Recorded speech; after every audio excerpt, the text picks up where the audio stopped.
যাবতীয় প্রশংসা মহান আল্লাহর, যিনি সকল সৃষ্টির রচিতা এবং তার সৃষ্টির প্রতি অত্যন্ত উদার। তিনি হচ্ছেন মহাপ্রতাপশালী, আমাদের ইবাদতের যোগ্য, একমাত্র সত্তা। তার কোনো শরিক কিংবা সহায়ক নেই, তার কোনো পুত্র বা কন্যা নেই। এমন কেউ নেই যার সাথে তার পরামর্শ করতে হবে, আর এমন কেউ বা কিছু নেই যার তুলনা করা যায় তার সাথে। যাবতীয় প্রশংসা মহান আল্লাহর, যারা সার্বভৌমত্ব ঘোষণা করে তিনি সকলেরই অধিপতি। তার সৃষ্টির উপর বিধান জারি করার অধিকার কেবল তাঁরই। তিনি জীবন দান করেন এবং তিনি মৃত্যু ঘটান, কিন্তু তার উপর মৃত্যুর কোনো প্রভাব নেই, কারণ তিনি চিরঞ্জীব। তিনি সকল প্রয়োজনের ঊর্ধ্বে, অমুখাপেক্ষী। তিনি অবিনশ্বর এবং একমাত্র স্বয়ংসম্পূর্ণ সত্তা। যাবতীয় প্রশংসা মহান আল্লাহর, যিনি সব কিছুর উপর সর্বশক্তিমান। কোনো ক্ষমতা নেই, নেই কোনো শক্তি কিংবা কোনো কর্তৃত্ব যা কোনো কল্যাণ বা ক্ষতি সাধন করতে পারে তিনি ছাড়া। তিনিই সৃষ্টি করেছেন এই আজব দুনিয়া, যা প্রকাশ্য এবং যা অদৃশ্য, যা সুস্পষ্ট এবং যা অলিক, এই পৃথিবী এবং যা এর উপরে বিরাজমান এবং যা এর মধ্যে আছে। তিনি পাঠিয়েছেন তার নবী ও রাসূলদের কঠোর একেশ্বরবাদের সাধারণ বার্তা দিয়ে, যা সহজভাবে বোঝায় যে ইবাদতের যোগ্য আর কেউ নেই। কেউ নেই আমাদের আনুগত্য লাভের যোগ্য তিনি ব্যতীত, যিনি সর্বশক্তিমান, একক, অদ্বিতীয়, যার কোনো শরিক নেই।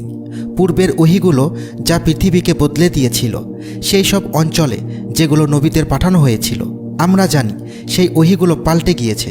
এমনকি যে সকল নবীগণ ওহী নিয়ে এসেছিলেন তাদের নামও এখন হারিয়ে গেছে।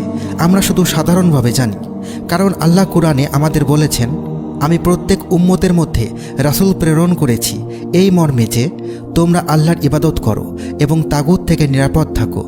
আমি প্রত্যেক উম্মতের মধ্যেই রাসূল প্রেরণ করেছি যারা মানুষকে আহ্বান করে একমাত্র আল্লাহকে ইবাদতের জন্য এবং মিথ্যা উপাস্যদের পরিহার করার জন্য। এই গুরুত্বপূর্ণ ওহী ইসলামে সংরক্ষণ করা হয়েছে এমন উপায়ে যেভাবে আগে কখনো সংরক্ষিত হয়নি।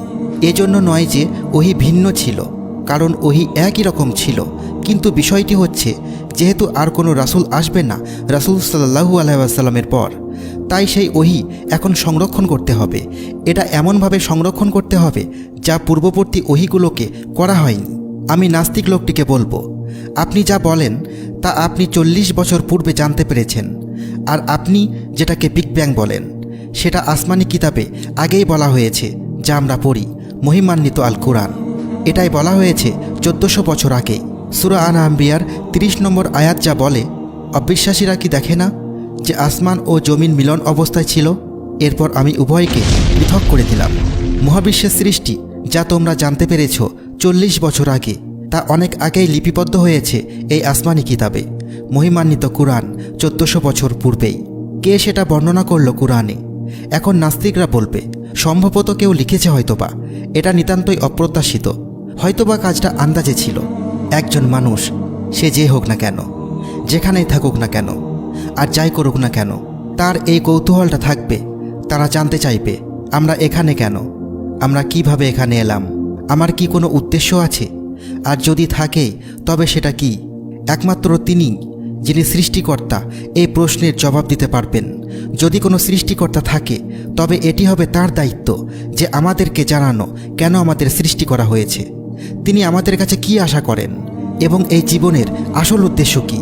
হযরত আদম আলাইহিসসালামের সময় থেকে এখন পর্যন্ত আল্লাহ মানুষকে দেখিয়েছেন, তাদের দেখিয়েছেন তিনি আসলে তাদের কাছে কি চান, এবং এটা খুব সহজ একটা জিনিস, আর সেটা হচ্ছে একমাত্র তাঁরই ইবাদত করা, কোনো শরিক ছাড়া। আসলে আমরা জানি যে এই জীবন হলো মহান রবের নিকট হতে পরীক্ষা। এই জন্য আমাদের জন্ম হয়েছে, আর এই জন্যই আমরা মারা যাব, কারণ আমাদের একটা শুরু ও একটা শেষ থাকতে হবে পরীক্ষা গ্রহণের জন্য। এই জীবনের পর আখিরাতের জীবনে কেউ কখনো মারা যাবে না। একজন খারাপ মানুষ অথবা একজন ভালো মানুষ, উভয়কে জীবিত করা হবে এবং তারা চিরকাল জীবিত থাকবে, ভালোভাবে অথবা খারাপভাবে। যেরকম পরীক্ষা তারা দিয়েছে তার উপর ভিত্তি করে। একমাত্র আল্লাহর ইবাদত করা নবী রাসূলরা এটাই শিখিয়েছেন। আরশ ও কুরসির রব, সৃষ্টি জগতের পালনকর্তা নিয়ে আমরা আলোচনা করছি। সমগ্র মহাবিশ্ব এবং তার বাইরে যা কিছু আছে সব কিছুর মালিক সম্বন্ধে আমরা কথা বলছি। সমগ্র মহাবিশ্ব এবং তার বাইরে যা কিছু আছে সব কিছু। আমরা এই দুনিয়ায় বাস করি এবং এই দুনিয়ার মোহে আমরা আচ্ছন্ন, যা আল্লাহ সুবহানাহু ওয়া তাআলা অত্যন্ত চমৎকারভাবে সৃষ্টি করেছেন। আমরা এতে বিমুগ্ধ। এই মুহূর্তে শত শত কোটি মানুষ এই পৃথিবীতে বাস করছে।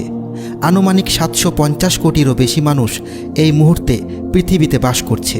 আল্লাহ সুবহানাহু ওয়া তাআলার এই পৃথিবী এত বড় যে এতে আরও শত শত কোটি মানুষের জন্য জায়গা আছে।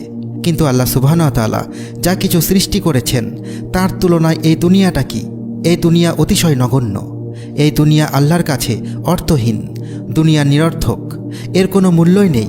এতটাই নগণ্য যে সূর্যের সাথে এর তুলনা করুন। সূর্য একটি নক্ষত্র। এই পৃথিবীকে নিয়ে আপনি যদি সূর্যের মধ্যে বসান তাহলে আপনি জায়গা দিতে পারবেন সূর্যের মধ্যে 13 লক্ষ পৃথিবীকে। আল্লাহু আকবার, আল্লাহ সর্বশ্রেষ্ঠ।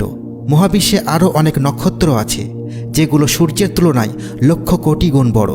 এখন আমাকে বলুন, লক্ষ কোটি নক্ষত্রের প্রয়োজন একটি গ্যালাক্সি তৈরি করতে। এরপর আপনারা বলেন যে মহাবিশ্বে কোটি কোটি গ্যালাক্সি রয়েছে। ভাইরা, আমি আপনাদের এসবের উপর বলতে চাই, দুনিয়ার পর আপনি যা কিছু দেখতে পান, আকাশে যা কিছু দেখেন, আপনি যখন মাথা উঁচু করেন আর উপরে তাকান, যা কিছুই উপরে আপনি দেখেন না কেন, এই কোটি কোটি গ্যালাক্সি এর সব কিছুই প্রথম আসমানের মধ্যে। যা কিছুই আছে সব কিছুই প্রথম আসমানের মধ্যে। আর আল্লাহ তাআলা হচ্ছেন 7 আসমানের সৃষ্টিকর্তা। 7টি আসমান। আর প্রথম আসমান থেকে দ্বিতীয় আসমানের দূরত্ব হচ্ছে 500 বছর। একটু ভাবুন, কোন গতিতে বা কী গতিতে 500 বছর দূরত্ব অতিক্রম করা যাবে? একমাত্র আল্লাহই ভালো জানেন। কিন্তু 500 বছর লাগবে প্রথম আসমান থেকে দ্বিতীয় আসমানে যেতে। 500 বছর লাগবে দ্বিতীয় থেকে তৃতীয় আসমানে যেতে, তৃতীয় থেকে চতুর্থ আসমানে যেতে, চতুর্থ থেকে পঞ্চম আসমানে যেতে, ষষ্ঠ থেকে সপ্তম আসমানে যেতে। প্রত্যেকবারই 500 বছর সময় লাগবে। সপ্তম আসমানের পর হচ্ছে আল্লাহর কুরসি, আল্লাহ সুবহানাহু ওয়া তাআলার কুরসি। এই যে 7 আসমান নিয়ে আমরা মাত্রই আলোচনা করলাম, আল্লাহর কুরসির তুলনায় এদের কোনো অস্তিত্ব নেই। এরা অর্থহীন। রাসূল সাল্লাল্লাহু আলাইহি ওয়াসাল্লাম হাদিসে একটি উদাহরণ দিয়েছেন আমাদের বোঝানোর জন্য। 7 আসমানের সাপেক্ষে আল্লাহর কুরসির তুলনা। আপনার হাতের একটি আংটি নিন। ছোট্ট যে আংটিটি আপনার হাতে আছে তা খুলে নিন। এরপর এটিকে রাখুন, মনে করুন একটি মরুভূমিতে, সাহারা মরুভূমি, যা পৃথিবীর সবচেয়ে বড় মরুভূমি। যে আংটিটি আমরা আঙুল থেকে খুলে নিয়েছি সেটাকে সাহারা মরুভূমিতে রাখি। সাহারা মরুভূমির তুলনায় এই আংটির আকার কি? কিছুই না। সেই আংটিটি হচ্ছে 7 আসমান। আর সাহারা মরুভূমি হলো আল্লাহর কুরসি। আল্লাহর কুরসির পর আছে আল্লাহর আরশ। পুনরায় রাসূল সাল্লাল্লাহু আলাইহি ওয়াসাল্লাম উদাহরণ দিয়েছেন, বর্ণনা করেছেন আমাদের বোঝানোর জন্য। আংটিটি নিয়ে মরুভূমিতে রাখি। এইবার আংটিটি হচ্ছে কুরসি আর আরশ হলো মরুভূমি। আল্লাহর আরশের তুলনায় কুরসির আকার কি? কিছুই না। এরপর ফেরেশতারা আছেন যারা আল্লাহর আরশ বহন করছেন, যাদের মাথা সপ্তম আসমানে আর পা সর্বনিম্ন দুনিয়াতে। ভাইরা আমার, আল্লাহ বলেন দৃষ্টিসমূহ তাকে আয়ত্ত করতে পারে না। অবশ্য দৃষ্টিসমূহ তাঁর আয়ত্তধীন। তিনি অত্যন্ত সূক্ষ্মদর্শী, সুবিজ্ঞ। আল্লাহর আকার সর্বকিছুর ঊর্ধ্বে। আল্লাহ কে? আল্লাহ কি? আল্লাহর মহাত্ম বিশালত্ব আমার ক্ষুদ্র মস্তিষ্কের আয়ত্তের অনেক বাইরে। এই সত্তার সাথে আপনি আর আমি নাফরমানি করছি। আল্লাহ ছাড়া অন্য কোনো উপাস্য নেই। তিনি চিরঞ্জীব, সব কিছুর ধারক। তাকে তন্দ্রা কিংবা নিদ্রা স্পর্শ করতে পারে না। আসমান ও জমিনে যা কিছু রয়েছে সব কিছুই তাঁর। এমন কে আছে যে সুপারিশ করবে তার কাছে তার অনুমতি ছাড়া? তাদের সামনে এবং পিছনে যা কিছু রয়েছে সে সবই তিনি জানেন। তাঁর জ্ঞান সীমা থেকে তারা কোনো কিছুকেই পরিবেষ্টিত করতে পারে না। কিন্তু যতটুকু তিনি ইচ্ছা করেন, তাঁর কুরসি সমস্ত আসমান ও জমিনকে পরিবেষ্টিত করে আছে, আর সেগুলোকে ধারণ করা তাঁর পক্ষে কঠিন নয়। তিনি সর্বোচ্চ এবং সর্বাপেক্ষা মহান।